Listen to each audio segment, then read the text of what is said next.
Welcome back to the news at 10. Enforcing road traffic rules in Lagos is one issue that the state government is contending with in its effort to ensure a free flow of movement on its roads. And even with the provision of pedestrian walkways and bridges, the state government appears concerned that the bridges are not being used. The barricading of medians on expressways is now the new measure being put in place to enforce the use of this infrastructure. Channels Television captures the experience in Ojota, a popular area here in Lagos. A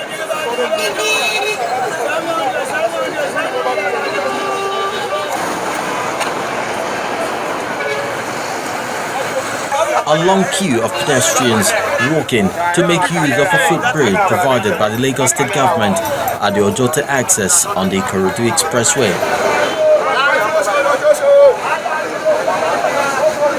With the median of the expressway now barricaded, pedestrians, both old and young, are forced to take turns to use the footbridge. It is the only way to cross over to the other end of the dual carriageway. They should make it as the Oyibo system. They should make a shade from there to where queue is. If from here to Ojota, they should make a shade. What if rain is falling?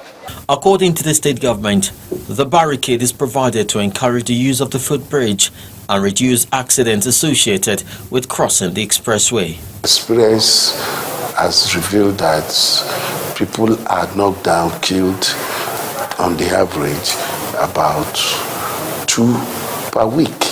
And that is not, despite the fact that we have a pedestrian bridge there. So the only way we can encourage people to use it is by erecting that barricades along the median.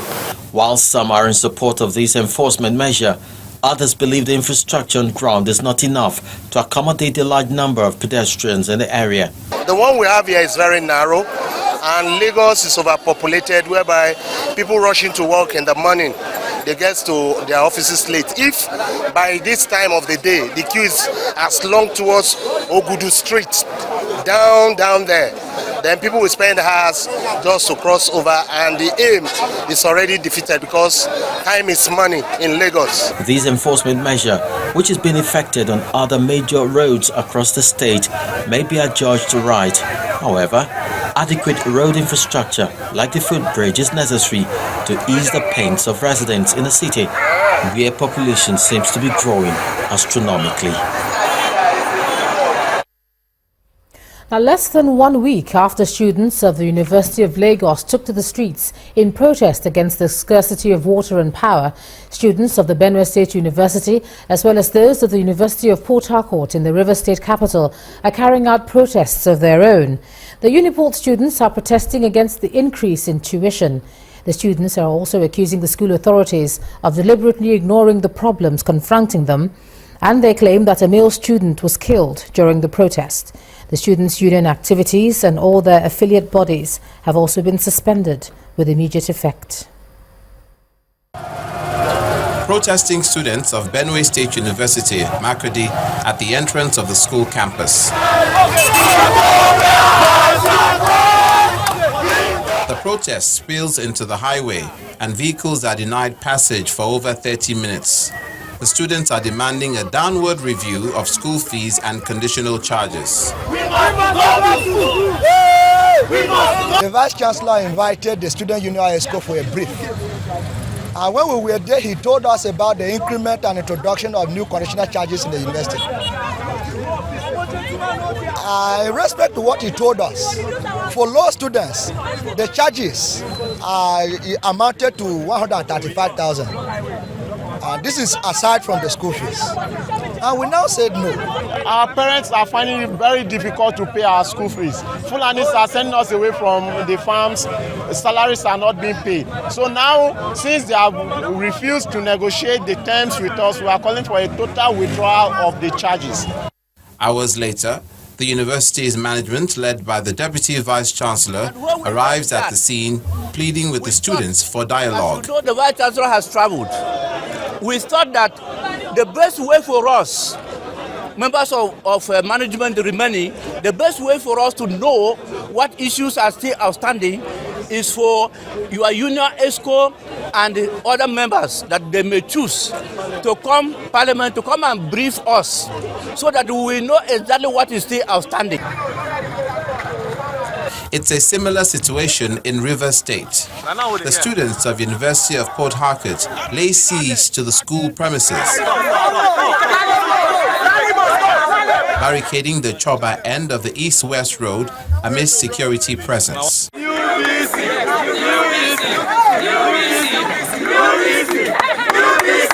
They're also demanding for a reversal of the increase in tuition and other charges. NUC set a standard that no university should pay above 45,000. And now, why will Uniport just jump to that benchmark of 25,000? While the students have made their grievances known, there is need for both parties to dialogue to prevent any escalation into major unrest. Activities will resume in the schools. Well, from there, let's move on to business news. Here's Anne Waudu. You first. First Bank.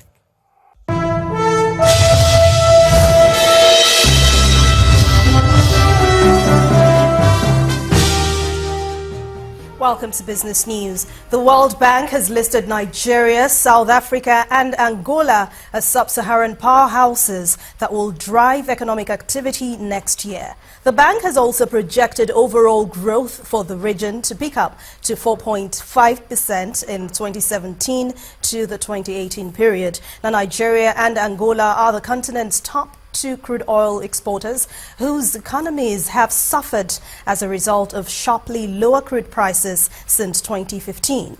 In the meantime, the World Bank has lowered its 2016 growth forecast for the region from 4.4% in October 2015 to 3.3% in 2016, following weak global commodity prices. According to the World Bank, commodity price routes, particularly crude oil, which fell by 67% from June 2014 to December 2015, as well as weak global growth, were cited as the region's lackluster performance. Now, the federal government remains committed to its revenue generation drive and the reduction of recurrent expenditure. This update is coming from the Minister of Finance, Mrs. Kemi Adeosun. Explaining this to the state of the country's fiscal direction, Mrs. Adeosun told Channels Television that fiscal discipline under the present administration has succeeded in plugging some revenue leakages. We set out to start really what we call the fiscal housekeeping. And we've been very, very determined around that. And that involves two things. That involves raising our revenues, and that involves reducing our expenditure. And it's a continuous program that we're very committed to. We're already seeing some very positive signs around revenue, especially from many of our agencies and our ministries, and we're holding direct meetings with them to map out how we increase our non-oil revenues and maximise the revenues that come into government. And then on the expenditure side, as you know, we've made considerable progress around just reducing our recurrent expenditure, particularly in the area of salaries and pensions and overheads with the efficiency unit. Even up to recently, I think, sending out a directive around class of travel that restricts class of travel, economy class, for most public officers in the course of their public duties, which I think is right, considering where Nigeria is at the moment. We all need to tighten our belts. The public out there are tightening their belts, and I think government has to show the right leadership. The Minister of Finance, Mrs. Kemi Adeosun. Now, the FMDQ OTC Securities Exchange turned over 8.58 trillion naira. That happened in March. The transactions are a reflection of 2.02 trillion naira, or 30.70% increase over the performance in February. Data from the exchange shows that Forex transactions accounted for 18.67%, as overnight rate closed the month at 6.42%. With high liquidity in the money market, Treasury bills continued its dominance, accounting for 78.21% of all trades. In March, bearish sentiment prevailed in the fixed income market as yields trended upwards on both the short and long-term maturities. Key benchmark indicators on the floor of the Nigerian Stock Exchange plunged on the first trading day of the week, but Temple Ashaju has the details.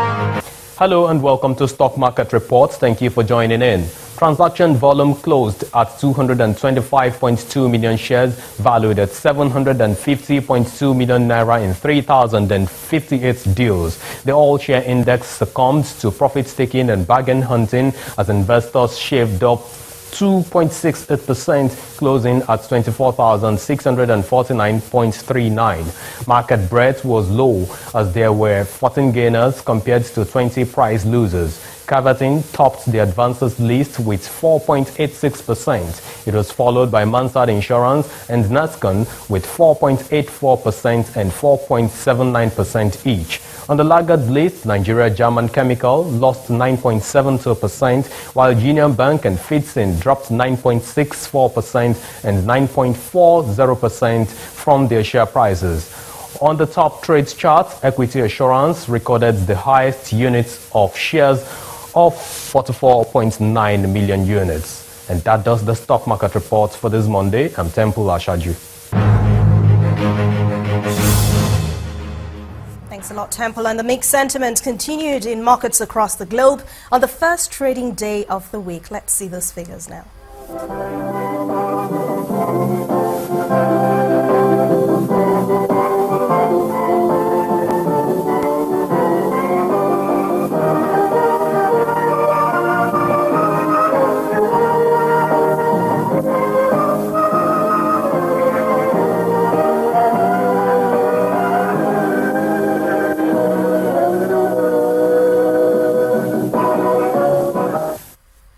Well, that's business news for tonight. Thank you for watching. I'm Anne Nwawado. It's back to Ijoma for the rest of the news at 10. You first. First Bank. Thanks a lot, Anne. The Edo State Governor, Adams Oshiomhole, has performed the groundbreaking for the 6 million metric tons per annum Okpela cement plant in Okpela community. The President and Chief Executive of Dangote Group, Aliko Dangote, speaking at the event, said the $1 billion investment will create about 50,000 direct and indirect job opportunities. Minister of Solid Minerals, Kayode Fayemi, said the cement factory is in line with the federal government's vision of improving the mining sector of the economy. This is the Okpela cement plant site in Okpela, Esako East local government area of Edo State. Construction work is set to begin on the factory with an estimated production of 6 million metric tons per annum. Members of Okpela community as well as guests from far and wide are here for the groundbreaking ceremony of the latest addition to the Dangote Cement production chain. Some members of the Federal Executive Council praised the initiator of the plant, outlining its impact on the nation's economy. What this plant, with its extensive use of limestone, mined in Nigeria to produce cement, represents is an affirmation of the new mining and metal development policy of Nigeria. The Federal Ministry of Industry, Trade and Investment will continue to partner with Dangote Group, especially in areas of technology and innovation. Chief Executive Officer of Dangote Group says the $1 billion investment will, among other things, create massive employment opportunities. By the time all these plants are finished, we'll be hitting 81 million tons per annum. This will make us one of the top 6 cement companies in the world. Here in Okpela, we look forward to meeting the needs of the community in the area of provision of social services, education, health, etc. Just like what we did in Obajana, Ibeshe, Boko, and Nigeria.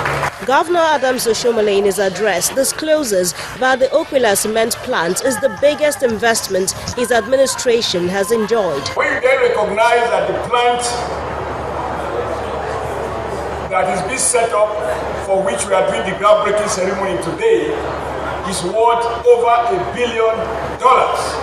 It means that all the activities of Edo State government over the past 7.5 years is just about the same value as the one we are about to commence today. With the speeches done, it was time for the groundbreaking ceremony proper.